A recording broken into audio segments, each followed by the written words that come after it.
नमस्कार, स्वागत है आपका हमारे चैनल द न्यूज पर। मैं हूं आपके साथ शेरिन। आज केंद्रीय मंत्री स्मृति ईरानी ने प्रेस कॉन्फ्रेंस के माध्यम से कांग्रेस और राहुल गांधी के ऊपर साधा है निशाना, तो वहीं दूसरी तरफ 9 साल के कार्यकाल की काम भी गिनवाए हैं। आज स्मृति ईरानी ने इस प्रेस कॉन्फ्रेंस के द्वारा मोदी सरकार की, आपके लिए बता दें कि स्मृति ईरानी ने महिलाओं की सुरक्षा को लेकर भारत सरकार की उपलब्धियां गिनवाई और कहा कि आज सरकार में महिलाओं को आरक्षण है और इसी रिपोर्ट में विस्तार से जो है तमाम चीजों को आज स्मृति ईरानी के माध्यम से बताया गया कि किस तरीके से पीएम नरेंद्र मोदी की सरकार में महिलाओं को आरक्षण दिया गया, तो वहीं दूसरी तरफ उनको आगे बढ़ाने के लिए मोदी सरकार की तरफ से काम किया गया है। पर वहीं दूसरी तरफ जहां एक तरफ स्मृति ईरानी ने कामों को लेकर आज जो है वो ब्यौरा दिया है, काम बताए हैं, तो वहीं दूसरी तरफ राहुल गांधी की भारत जोड़ो यात्रा में दिए गए बयान पे भी आज पलटवार किया गया है केंद्रीय मंत्री स्मृति ईरानी की तरफ से। और भारत जोड़ो यात्रा के दौरान जिस तरीके से राहुल गांधी और कांग्रेस के नेताओं की तरफ से कहा गया कि ये जो भारत जोड़ो यात्रा है ये मोहब्बत की दुकान खोलने के लिए चले थे हम, और उसी मोहब्बत की दुकान को लेकर आज स्मृति ईरानी ने राहुल गांधी और कांग्रेस के ऊपर निशाना साधते हुए कहा, जब उनसे इसी मोहब्बत की दुकान को लेकर सवाल पूछा गया तो स्मृति ईरानी ने कहा कि एक महिला के लिए इन शब्दों के ऊपर ज़्यादा टिप्पणी करना मेरे हिसाब से उचित नहीं है, लेकिन बिना छिचोरापन दिखाए इतना कहना चाहती हूँ। ये कैसी मोहब्बत है जो सिखों का नरसंहार करे? ये कैसी मोहब्बत है जो कोयला लूटे, चारा लूटने वालों के साथ हाथ मिलाए? ये कैसी मोहब्बत है जो सिंगोल का अपमान करे? ये कैसी मोहब्बत है जो अपने ही पार्लियामेंट का बहिष्कार करे? ये कैसी मोहब्बत है जो तब नहीं बोलती जब केरला स्टोरी आती है? ये कैसी मोहब्बत है जो चुप हो जाती है जब राजस्थान में महिला के खिलाफ रेप की गतिविधि बढ़ती है?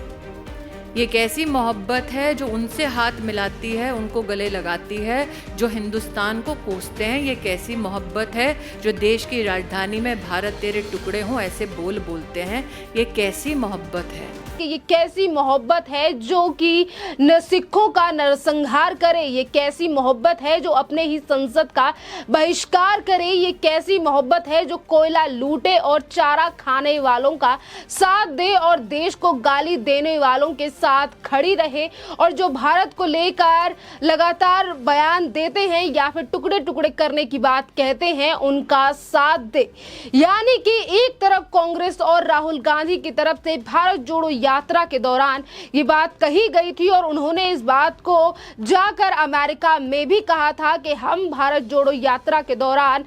मोहब्बत की दुकान खोलने निकले थे, और उसी मोहब्बत की दुकान को आज लेकर तमाम सवाल खड़े कर दिए गए हैं स्मृति ईरानी की तरफ से कांग्रेस को लेकर कि ये कैसी मोहब्बत की दुकान खोलने की बात जो है वो कांग्रेस कर रही है या राहुल गांधी कर रहे हैं कि एक तरफ जो है वो सिखों का नरसंहार इसी कांग्रेस के द्वारा किया गया। जिस तरीके से उन्होंने कहा कि ये कैसी मोहब्बत की दुकान है जो सिखों का नरसंहार करे, यानी कि 1984 में जो दंगे हुए थे उनको लेकर ये बड़ा जिक्र किया गया है। और वहीं दूसरी तरफ ये जो 2024 में अलायंस होने वाला है इसी को लेकर भी स्मृति ईरानी की तरफ से ये बड़ा हमला बोला गया है। चारे का घोटाला जो है वो 2011 का मामला है, वो भी लालू यादव का, जिस पूरे मामले में वो जेल भी काट कर आए हैं। पर अब 2024 के चुनावों को लेकर कांग्रेस जो है वो विपक्ष का नेतृत्व करने जा रही है, जिसको बेशक एक साथ लाने का प्रयास नीतीश कुमार कर रहे हैं। पर जैसा कि कई बार कई पार्टियां ये भी कह चुकी हैं विपक्ष की कि कांग्रेस के बिना कोई भी थर्ड फ्रंट नहीं है या फिर कोई अलायंस नहीं है, तो उसी कांग्रेस को लेकर ये जो है निशाना साधा गया स्मृति ईरानी की तरफ से। ये कैसी मोहब्बत है कि ये ऐसे ऐसे लोगों का साथ जो है वो कांग्रेस के द्वारा दिया जा रहा है। इतना ही नहीं, राजस्थान में भी विधानसभा के चुनाव आने वाले हैं और उनको लेकर भी स्मृति ईरानी ने इस प्रेस कॉन्फ्रेंस के द्वारा निशाना साधा। Well, for a lady to converse on a topic called मोहब्बत की दुकान would be a tad bit unchivalrous. But let me say this. When you talk about mohabbat, does that include killing of Sikhs? When you talk about mohabbat, does that include kidnapping of women in Rajasthan? When you talk about mohabbat, does that include denouncing the Hindu way of life? When you talk about mohabbat, does it mean partnering with those who want to bring India to a standstill? When you talk about mohabbat, does that mohabbat compel you to go seek outside intervention against your own democracy? तो ये कैसा इश्क है जो देश से नहीं अपनी पॉलिटिकल सियासत से है? और स्मृति ईरानी ने कहा कि राजस्थान में रेप की गतिविधियां बढ़ती हैं, राजस्थान में महिलाओं का अपहरण हो रहा है, तो फिर आखिरकार सरकार जो है वो इस पूरे मामले पर चुप्पी साधे क्यों बैठी है? और ये कैसी मोहब्बत की दुकान है जो कि रेप की गतिविधियों पर कोई भी बयान आखिरकार क्यों नेता यानी कि कांग्रेस के लोग नहीं दे रहे हैं? कांग्रेस राजस्थान में भी चुनाव आने वाले हैं, जहां राजस्थान में इन्हीं विधानसभा चुनावों को लेकर कांग्रेस की तरफ से लगातार बड़े वादे किए जा रहे हैं, जहां बिजली से लेकर तमाम साखों सुविधा देने की बात जो है वो की जा रही है। पर वहीं दूसरी तरफ स्मृति ईरानी की तरफ से ये जो है हमला बोला गया है चुनावों को लेकर, तो वहीं दूसरी तरफ मोहब्बत की दुकान को लेकर भी ये बड़ा हमला राहुल गांधी और कांग्रेस के ऊपर साधा गया है स्मृति ईरानी की तरफ से। और इसी के साथ हम आपके लिए बता दें कि ये जो आज प्रेस कॉन्फ्रेंस स्मृति ईरानी के द्वारा की गई,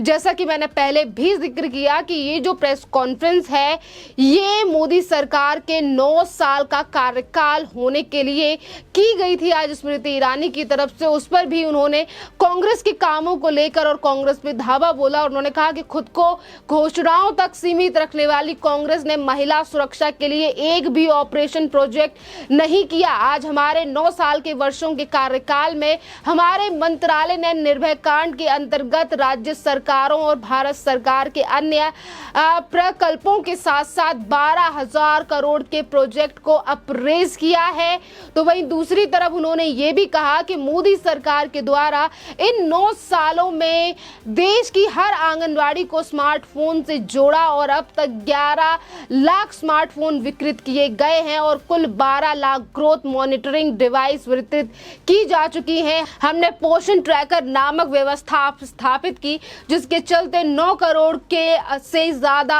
अधिक लाभार्थी योजनाओं का जो है वो लाभ उठा रहे हैं। मुझे लगता है कि एक सरकार की प्राथमिकता हर वर्ग के लिए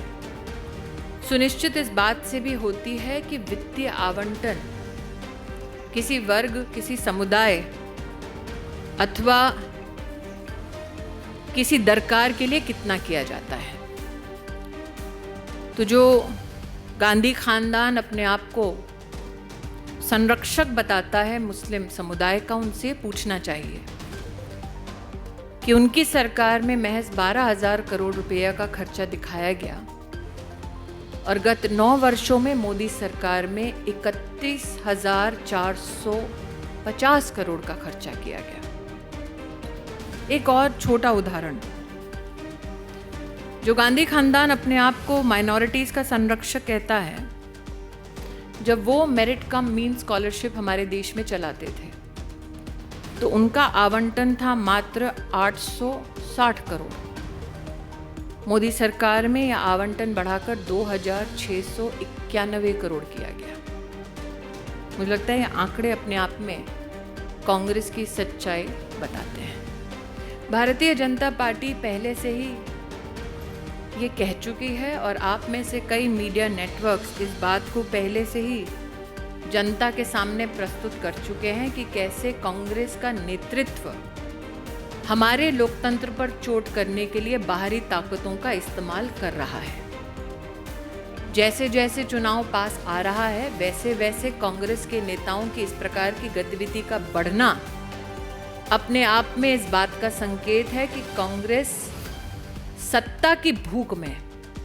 अपने देश की लोकतांत्रिक प्रणाली पर चोट करने के लिए आमादा है।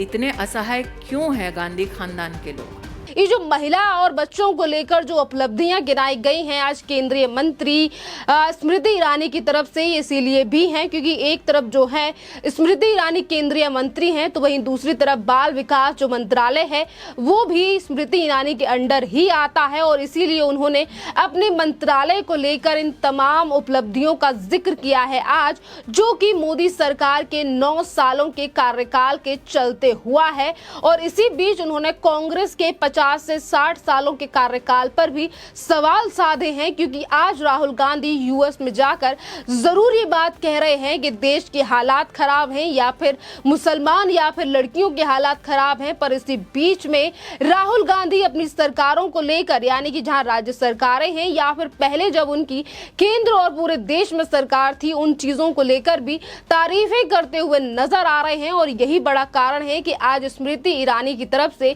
ये धावा यानी कि बड़ा जवाब दिया गया है, करारा जवाब दिया गया है कांग्रेस और कांग्रेस के नेता राहुल गांधी के लिए। तो वहीं हम आपके लिए बता दें कि जब राहुल गांधी और स्मृति ईरानी की बात होती है तो इन दोनों के बीच में जो प्रतिद्वंदता है वो काफी ज्यादा पुरानी है क्योंकि राहुल गांधी ही पहले अमेठी के कभी सांसद हुआ करते थे, पर स्मृति ईरानी जिस तरीके से स्मृति ईरानी ने अमेठी में अपना पैर जमाया और फिर राहुल गांधी को अमेठी छोड़ केरल के वायनाड का सांसद बनना पड़ा और वो वहां पहुंचे। राहुल गांधी जो है वो अमेठी को छोड़ चुके हैं और अब देखना अहम रहेगा कि जो राहुल गांधी 2024 के चुनाव और आने वाले विधानसभा चुनावों को लेकर लगातार मोदी सरकार के ऊपर हमलावर हैं, वो किस तरीके से अपनी वायनाड की कुर्सी भी इस बार बचा पाएंगे या नहीं, क्योंकि 2024 के चुनावों को लेकर एक तरफ विपक्ष एकजुट होने की कोशिश कर रहा है तो वहीं दूसरी तरफ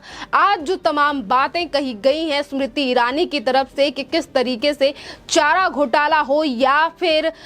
इसी के साथ चारे घोटाले के साथ साथ कोयला घोटाला और तमाम ऐसे लोग हैं जो इन 2024 के चुनावों को जीतने के लिए एक साथ आ रहे हैं, पर वहीं बीजेपी इन तमाम चीजों को लेकर हमलावर है तो वहीं दूसरी तरफ देश की जनता भी विपक्ष को लेकर यही सवाल जो है वो खड़ा कर रही है। खैर देखना अहम रहेगा कि किस तरीके के रिजल्ट आएंगे अब 2024 में, क्योंकि अब लगभग चुनावों का समय जो है वो नजदीक आ रहा है, सिर्फ 1 साल का समय रह गया है और अब मोदी सरकार को भी 9 साल हो चुके हैं सत्ता चलाते चलाते और इसीलिए अब बीजेपी की तरफ से 9 सालों के कार्यकाल का रिपोर्ट कार्ड या कहें हम ब्यौरा जो है वो दिया जा रहा है। खैर इस पूरे मामले पर आपकी जो भी राय हो आप हमें कमेंट करके जरूर बताइए। धन्यवाद।